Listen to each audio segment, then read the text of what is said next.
which is very, very important. This is a very important discussion, right? Please, these are some of the questions that are being raised by many, and especially against the Old Testament, right? You look at the internet, social media, and people say, I don't like the God of the Old Testament, but I like the God of the New Testament, that is Jesus, right? So we're going to answer some of the issues that is coming here. Very important. Objection number one, all right? How can a righteous God be jealous?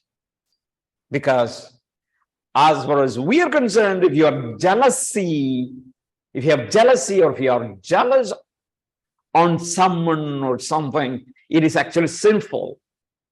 Sinful. So how can a holy God, because there are many places the Bible says he is a jealous God. Jealous God. Maybe let's read a verse from Ezek. Okay, you please, I want you to read. So that means please open your Bibles now and read it. Ezekiel chapter 39, verse 25.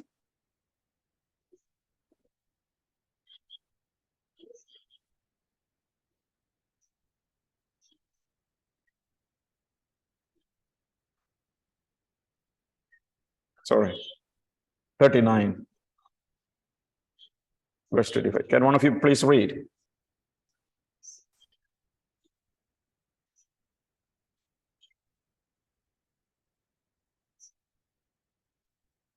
(9:25).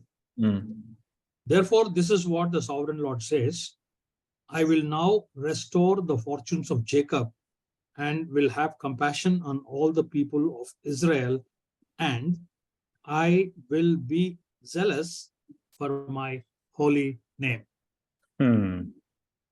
Okay. All right. And some other translation, of course, NIV, you're reading from NIV. And if you read from NASB, you will see, I will be jealous for my holy name. Okay. So yes, the question will be, can God be jealous? So let's look at the answer. Answer is this one. Jealousy, right?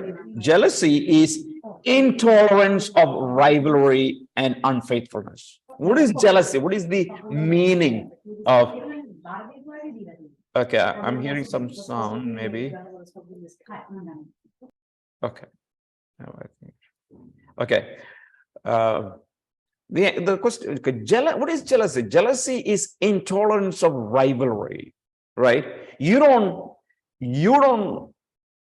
tolerate rivals, or you don't tolerate unfaithfulness. For God, this is not wrong, because he's perfectly deserving of the exclusive attention of his creatures. God doesn't enjoy any rivals. It means, God, anyone who claims that I am God, God doesn't. He's a zealous God. And he's a jealous God. He will not tolerate. In fact, God would be unrighteous if he were not jealous. How can God tolerate someone else who's claimed that he is God? God cannot. God should not. If God tolerates, then he's not God at all. Because when we say God, he is the supreme, and he's the only one. Because we don't consider that there are many, like many supremes. We don't.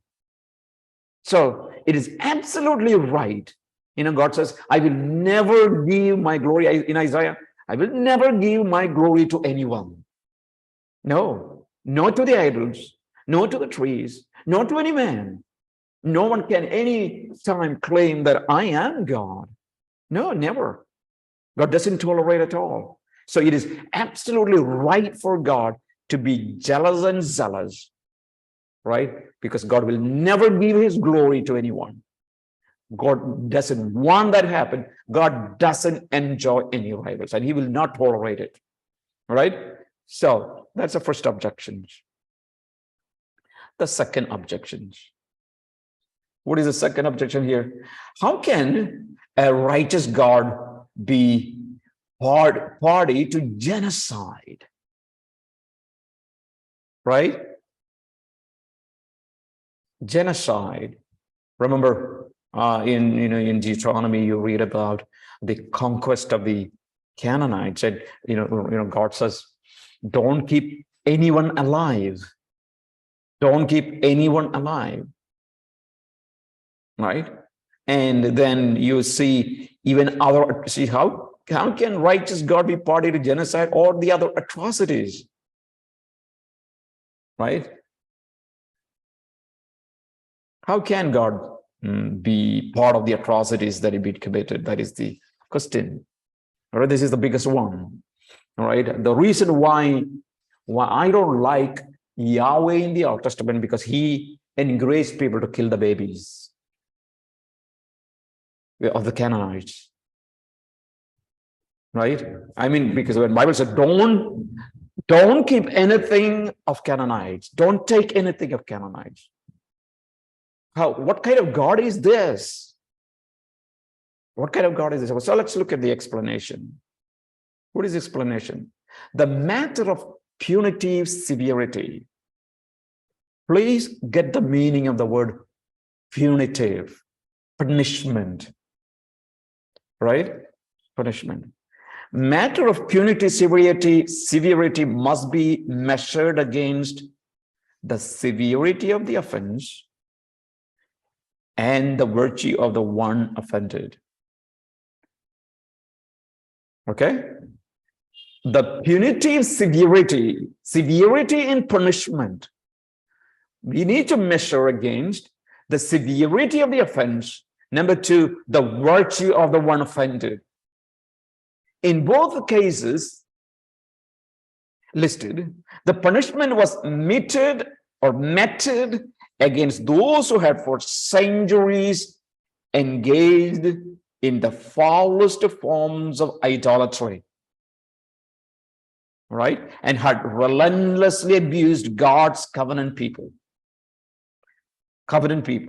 Offenses directly leveled against infinitely holy God.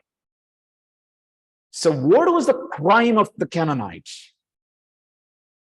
Number one, the crime was that their crime was for centuries, not for 1 year, 2 years, for centuries, with the foulest form of idolatry.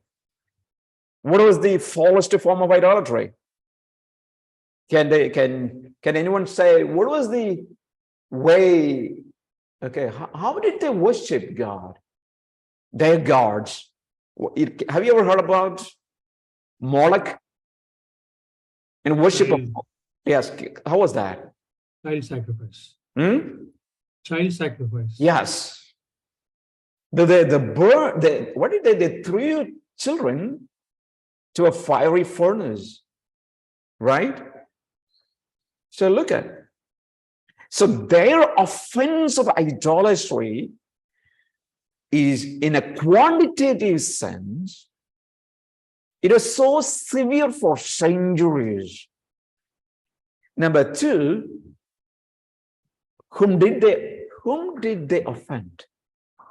Imagine, whom did they offend? Whom did they offend? They offended holy God.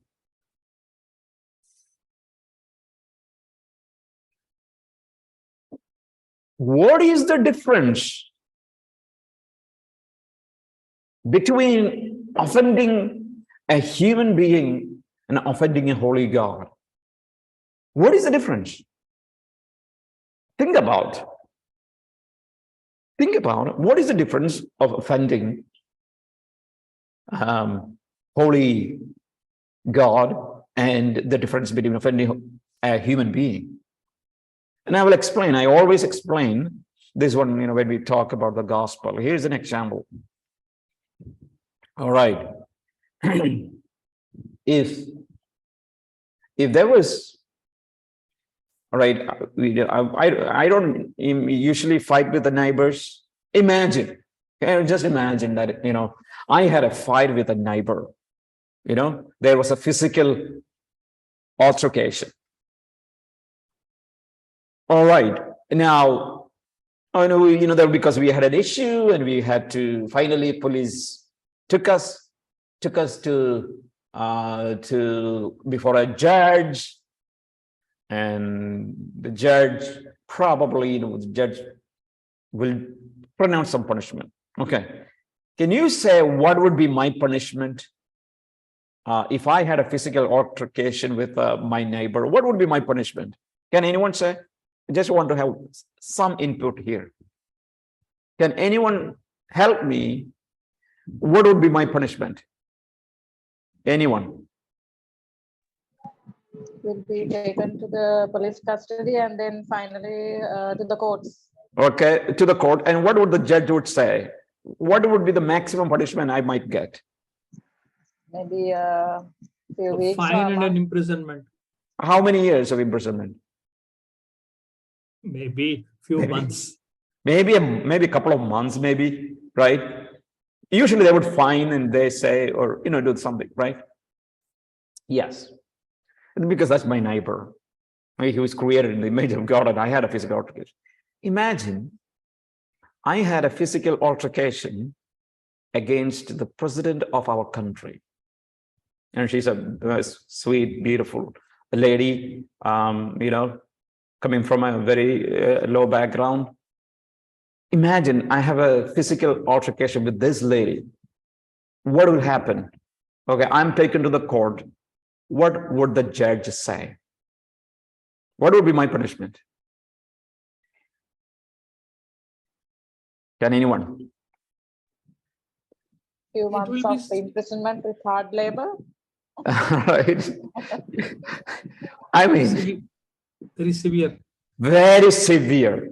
All right, very severe. Maybe I am in jail for years. Right? What makes the difference? What makes the difference between my neighbor and the president of this country? What makes the difference? All right, if I make altercation, if I had an altercation with a neighbor, maybe the judge might say, you should solve this problem. This is not to be really something to taken to jail, But in the sense, okay, there's no other way, judge would say maybe a few months. But if I had an altercation with the president of this country, the result is going to be, I am going to be in jail for years. I can never predict when can I come out. So what is the problem? What is the problem? Of course, both are individuals. Both are human beings. The problem is this. What is the problem? The difference is what? Offense is the same. Offense but is the the same. person whom against it is offended is different. Completely different. Right? That is what the problem. Because you're not only offending a human being, you're offending the head of a nation. His position is so different than ordinary human being. Imagine then, every offense that we commit is not against a president of a nation, but the creator of the universe. What should be the punishment? According to the Bible, none of us are worthy to be alive. None of us are worthy alive. Because, see, so that is what it is not only the severity of the offense, but the virtue of the one offended. Whom do you offend? Right? And so, in both cases, here, the offense is indirectly leveled against an infinitely holy God. Okay? So that is the problem. That is the reason, severe punishment. One more thing to be explained. That is this, that the punishment extended to the relatively innocent. All right? Talking about children. Is further no tension in God, since culpability for collateral damage in war. All right, learn this terminology. Collateral damage in war does not necessarily rest with the aggressor, but may rest with unjust party to war. Right? Who is unjust? They have the culpability for they have to take the culpability for the collateral damage. For example, now we have a war going on in Europe, right? And you know that when you look at the offense, the special military operation of Putin against Ukraine, right? A classic example. What do you see now? You see that buildings are destroyed. It is like you're taking a land to a 1,000 years before, right? But it's not only the buildings are destroyed. Children were killed. People were died. We say innocent people, right? Mothers in the hospital who are going, ready to deliver a child, maybe. So innocent people died. Another question is, who has the culpability? Who is the culpability? Is Putin culpable of the collateral damage, or Ukraine culpable of collateral damage? What we need to understand, what God says, you have to look at who is just, who is unjust. That's what you have to look at. If Ukraine is unjust party, that means it was true that Ukrainians persecuted Russians in Ukraine. That means the culpability for the collateral damage will not come into Putin's account. It will come to Ukrainians' account. But if it was an unjust war from Putin, the culpability for the collateral damage will come from Putin. So you understand the culpability of collateral damage, destruction of buildings, destruction of lives of people, and livelihood of the people.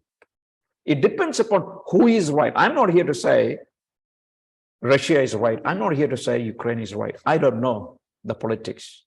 Evidently, my heart breaks for the Ukrainian people, for sure, right, in this war. But actually, who is unjust? I don't know, because I don't know really what has really gone on from both sides. I don't know. So, but God knows, right? So who is culpable of collateral damage? It is the unjust party, not necessary to be the aggressor. Yes, it is God's party aggressed, right? It is Israelites. Israelites came and fought against the Canaanites. But the unjust party was not Israelites. It was Canaanites, because they offended God. And it is a military operation by Israelites. It's a military scene that you see, that capture of the land of Canaan. It is simply because God sent them there, because they offended God, violated God for years. All right. So what we are saying, let's think one more time, because this is the biggest issue that many people would argue, and this is what our answer. So the culpability for collateral damage in war does not necessarily rest with the aggressor, but may rest with the unjust party to war. And there are no truly innocent persons in the world, right? There are no true innocents. All right. So we looked at the atrocities or genocide that is happening in as children of Israel going to the land of Canaan. right? What happened? So here is the answer. Not completed. We need. Also, Yes. one clarity, please. Sure. It is stated that they relentlessly abused God's covenant people. Yes. Sure. The Canaanites Yes. relentlessly abused God's covenant people. Yes. They So knew. Yes. It is when also. did this happen? We Yes. don't Right. read about it. Oh well, they did, because if you look at Joshua, if you read Joshua, then you will see how, because they have heard about Yahweh, right? They have heard about Yahweh. See, the story of Yahweh redeeming Israel from the land of Egypt was so famous among Canaanites. Yes. So famous among Canaanites. Yes. And still, they never accepted. They never accepted God, or they never accepted. And you have few incidents here and there. For example, Rahab the harlot, right? There are few individuals who accepted Israelites because they accepted the God of Israelites. It is a simple fact, right? And so, and they know, for example, Philistines when fight, they wanted to say, who is you and your God? It was a blatant abuse of God of God of Israel along with them. So that is the reason they went for fighting. They fought with Israelites, the covenant Please correct people. me my understanding. Yes. Because my understanding is Israelites came from the captivity, and 40 years after that, they were entering through Joshua into the promised land. And when they entered the promised land, they were told to annihilate all the tribes which are living in Canaan. Okay. Do you know from where Abraham had come from? Or which is Iraq, Chaldeans. Which is a land of Chaldeans. Chaldeans, in the land of part of Canaan, right? And God told Abraham that I will bless you with the land, right? Of course, Canaanites were idol worshippers, including Abraham and his parents, right? And so what we read is God is bringing back Abraham to his land, right? Land. That is what actually happening. It is the land that is promised to Abraham, and of course promised to other people. So they're coming there, and as they come, right, the way that they treated Jewish people were so horrible. So that's the reason, all the wars, right? They had to fight this war. It was never been easy because they offended God and his people, Jewish people. That's a simple thing. That is the point, right? So because of that, this mainly the offense of idolatry, and the foulest form of idolatry is not simply bowing down before an image, but it was so worse, right, that they are going in a way that they are going to be exterminated from the face of the earth itself. And God has to punish, because God has to show not only Canaanites, but even his own people, the covenant people, that how important that they need to worship God, and how God takes this worship of idols as so serious. He wants to teach Canaanites that even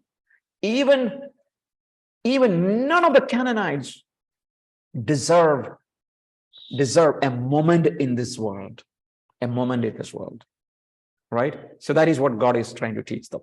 So I would say, yes, they relentlessly abused God's covenant people as they were coming, and of course, into the land of Canaan. And you would see that Even though we read that they had rest in the promised land, it was not an easy walkover.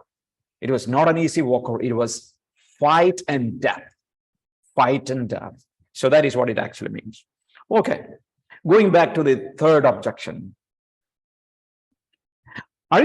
Now, we're talking about holiness, right? So what about wrath? Is wrath of God an attribute?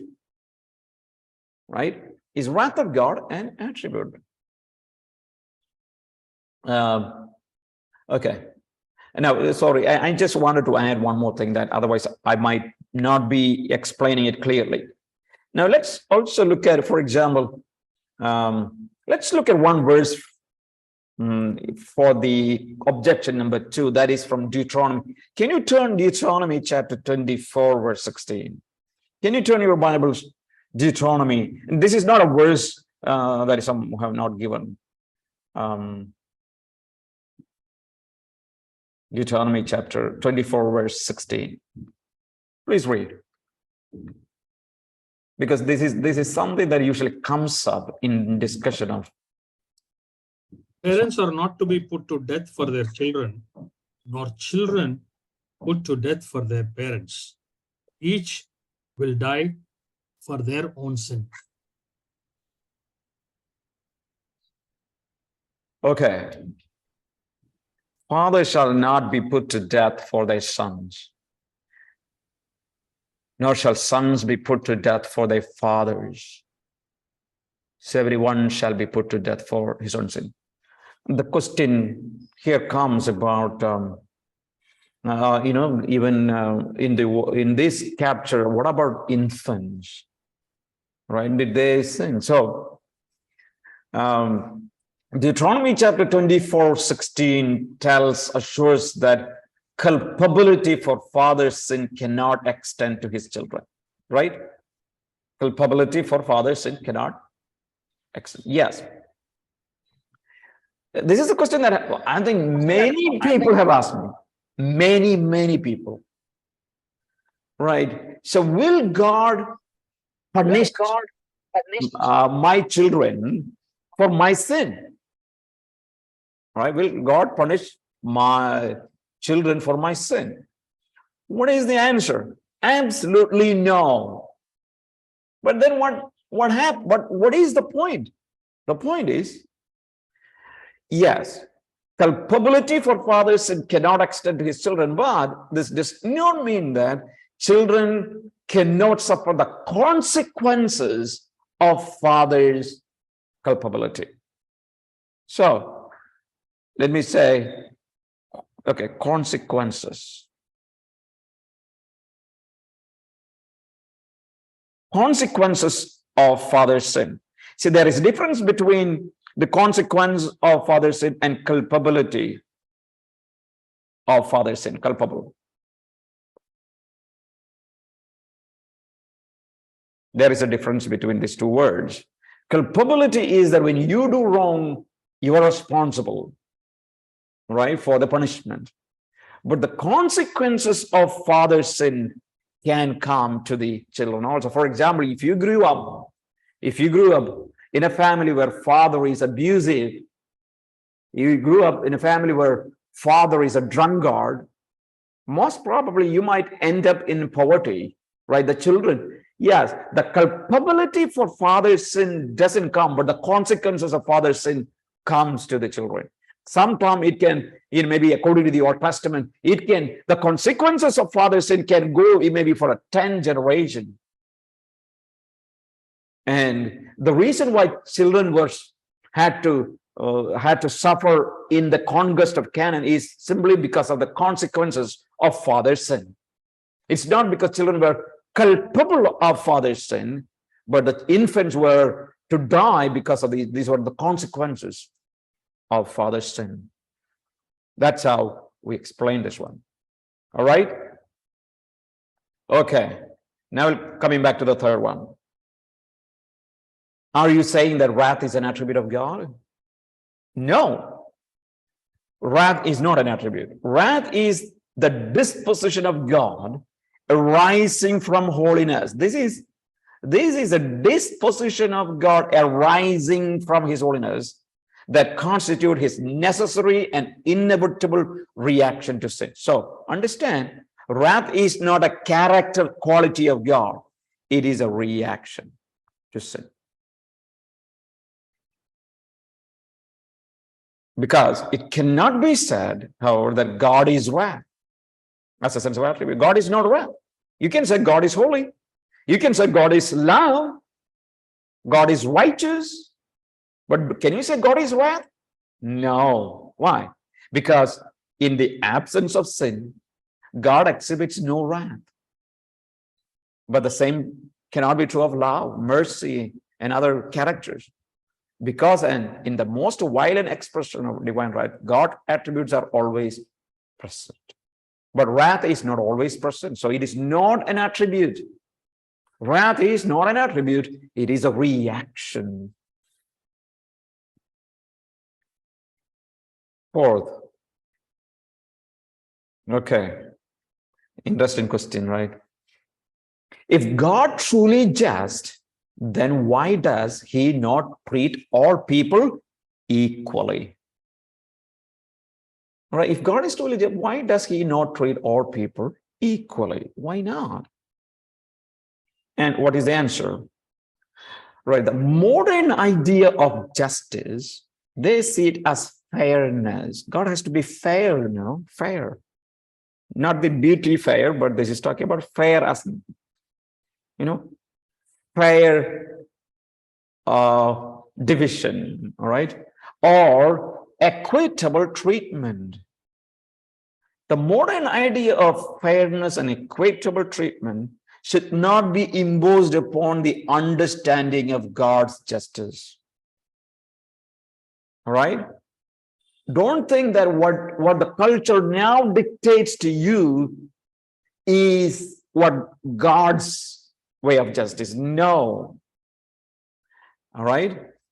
For example, we talk about social justice.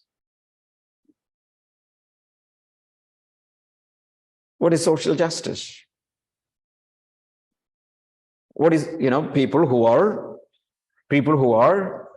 maybe low class, coming to our country, India here, people that are caste system, and people who are from the low class, they say, okay, what we need is social justice. So what is happening? For example, if you had the same thing, if you had an altercation with a high caste man, the way that the judicial system treats you is different when you have an altercation with a low caste man. You will be easily thrown into jail for the same thing, because our justice system has taken something from Karl Marx. Marxian idea of social equality, something known as social justice. No, Bible doesn't have social justice. Bible has only justice. That's what Bible has. Simply justice, whether it's right or wrong. All right? So, as noted above, the biblical concept of justice as used in scripture, that it's Ezek and the kaios, those are Hebrew and Greek words, it is interchangeable with the concept of righteousness. All right? Righteousness.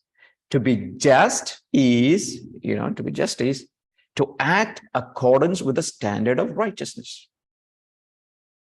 Because, see, God is always just, because God always works with his holy standard. But that doesn't mean that God is not always equitable. Right? God is just God. But that doesn't mean that God is equitable. Right? Equitable. Now, By the way, when we talk about there are, okay, let's look at one more thing, and then I will explain. Objection number 5 here. Then this does not mean that God is partial and prejudicial or prejudicial. All right. If God is truly just, first question, why does he not treat all people equally? In order to get that answer, we need to come here to the next question. All right. Does it mean that God is partial? Right. No. Answer is no. Why? Because partiality is exercised only when one party has a claim. One party has a claim to something, and he does not receive it. Okay? If a party has got a claim, and if he does not receive it, yes, then there is a partiality. For example, if God owed everyone a favor, look at the word owed. God owed everyone a favor, then God would be unjust to withhold from one person what he gives to another. All right? So, let me take an example.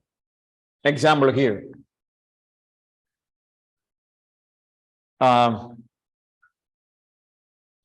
The example will be, I have 3 girls, right? I have 3 girls here, 3 daughters. All right, now I came from a market and I have chocolates.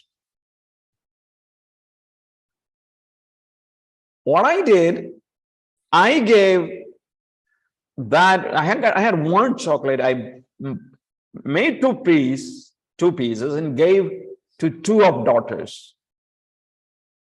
I did not give to 1 daughter. Question is, did I show partiality? Did I show partiality? Give me an answer. Yes. Okay. All right. I show because my children deserves from me, right? I did show a partiality. I should not have. All right. No, I had, I came from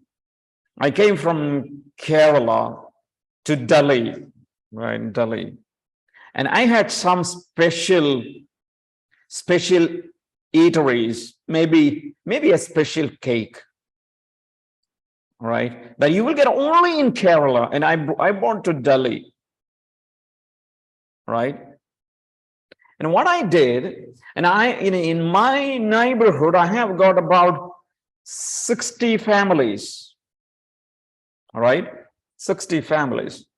I gave to 2 families this special cake. There's 2 families, this special cake. I did not give to 60 families. Sorry, the rest of the 58 families. Did I show partiality to this 58? No. No. Why? Why I did not show partiality to this 58? Because you don't owe Yes. for all 60 families. Actually, I don't owe this cake to any of the 60s. I don't owe it at all. But because I love this special 2 families, and maybe I'm trying to talk to them. Maybe I have some other purpose. Maybe I wanted to, find a relationship with them. So I just give to them. That means the other 58 doesn't have any claim. See, that is what we need to understand when God, the way that God works with a human being. If God owed everyone a favor, then God would be unjust to withhold from one person what he gave.